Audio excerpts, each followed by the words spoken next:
Hey friends, Sam Haymart for Test Driven TV. We're out here having fun today with the Mitsubishi Outlander Sport. It's the desert, got a little bit of mud, so why not? Now arguably this is not the best-selling crossover in its class, but Mitsubishi's been going to a lot of work on their vehicles, including this one in the last year or two, to make it more competitive. And well, that work is finally starting to show up on the charts, the sales charts that is. So let's have a look.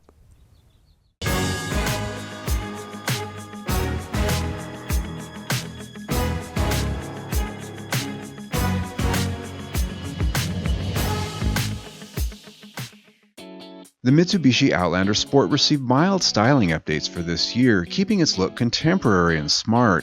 It has black plastic lower cladding for off-road protection, but it's not so overly done like some crossover SUVs are.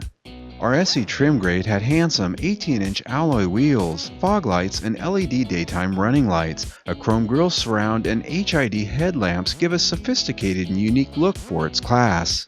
At the rear, LED tail lamps light up bright both day and night. Details like a simple chrome exhaust tip and body color rear spoiler finish up for a tidy look.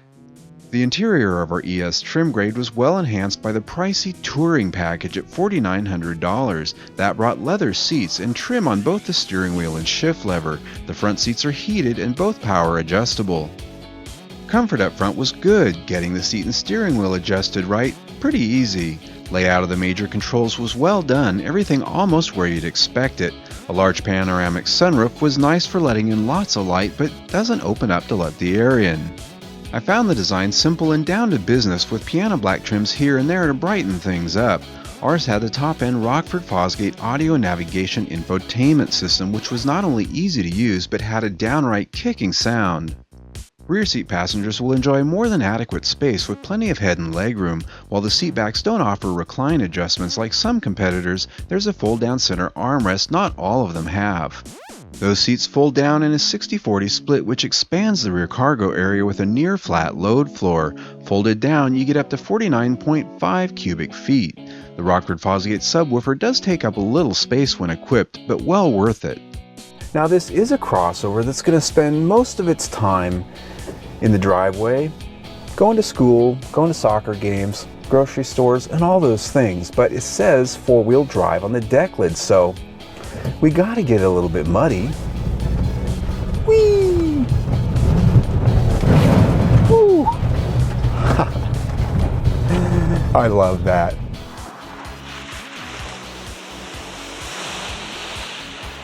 Our Outlander Sport was optioned with Mitsubishi's all-wheel control four-wheel drive system. It has 3 modes controlled by a console-mounted button: front-wheel drive, four-wheel auto, and four-wheel lock. Okay, the mud was kind of a flourish. What can I say, my guy? I love to do that. It's so fun.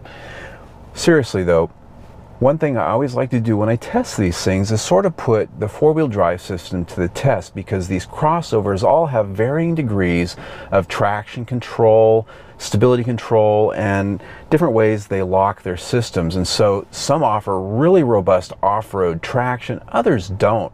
Most are actually sort of geared towards, ice and snow, that kind of thing. So I've got a little test here where I get one of the front wheels off the ground and one of the rear wheels either off the ground or very low traction. So it forces the system to divvy up power to one front and one rear wheel in such a way that you can actually get out of a tough spot. So here we go.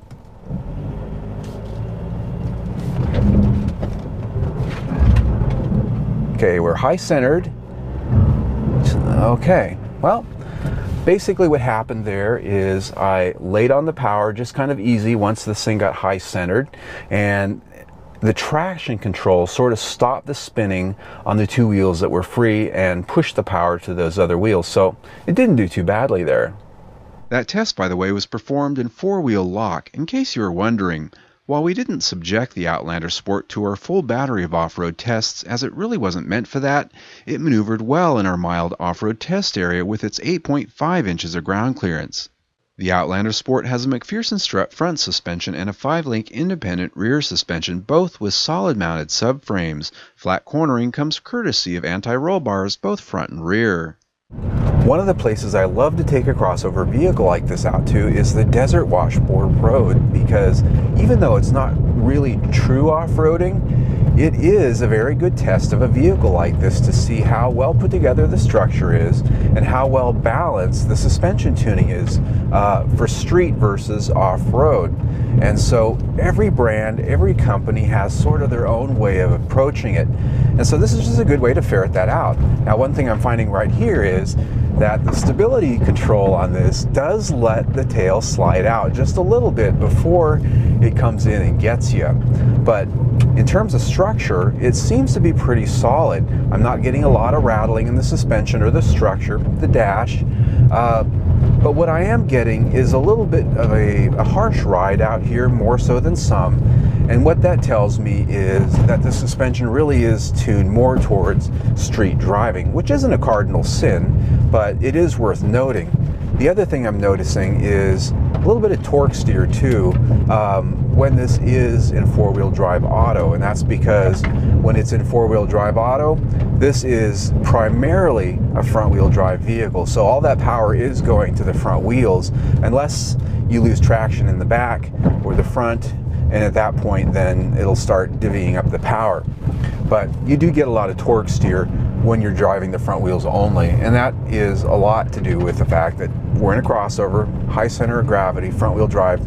It's the way it goes. One last thing, the suspension travel doesn't seem to be that much more increased than a regular car. We've got extra ground clearance here because we're in a crossover, but the actual travel of the suspension doesn't seem to be as much as you'd like to have out here if you do this a lot, because it bottoms out very easily.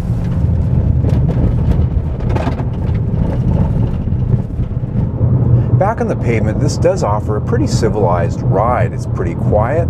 It's not too stiff, not too soft. I do notice on the highway there is a little bit of a float that's tuned in, but it's not overly done. The best part is that you don't have that top heaviness, that feeling like you're going to tip too much that some crossover SUVs offer up. Under the hood of our tester is a 2-liter dual overhead cam 4-cylinder engine good for 148 horsepower and 145 pound-feet of torque. While a 5-speed manual transmission is offered with the front-wheel drive model, our all-wheel drive Outlander Sport was equipped with a constantly variable transmission known as the CVT. Waiting for it. Waiting.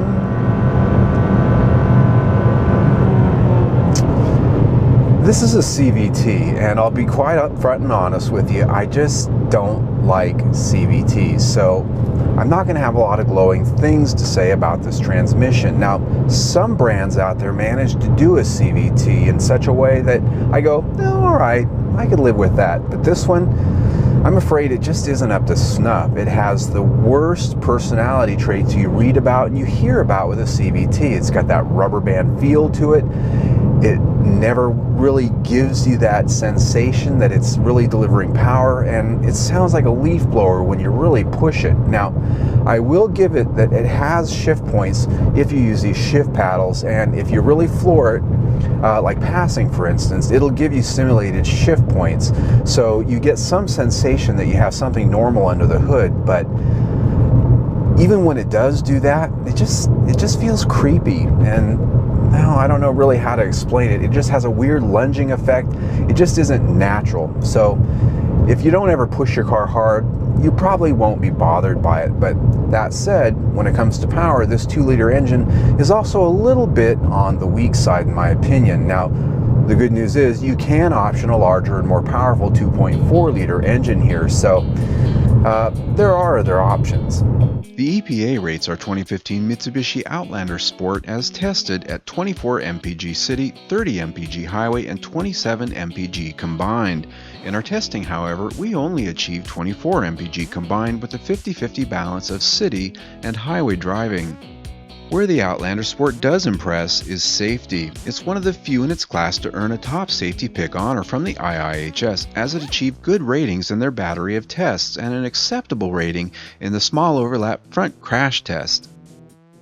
Well, I had fun with this thing today and got it a little bit dirty. Now, as we look at the specs here, this price isn't all the way up. You can spend a little bit more money on this with the larger engine and perhaps another option package or two.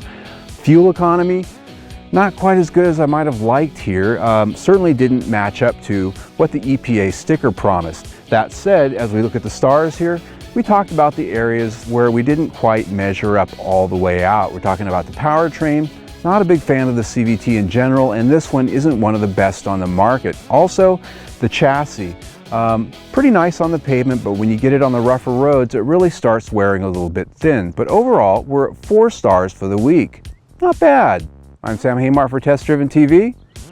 I hope you enjoyed the ride.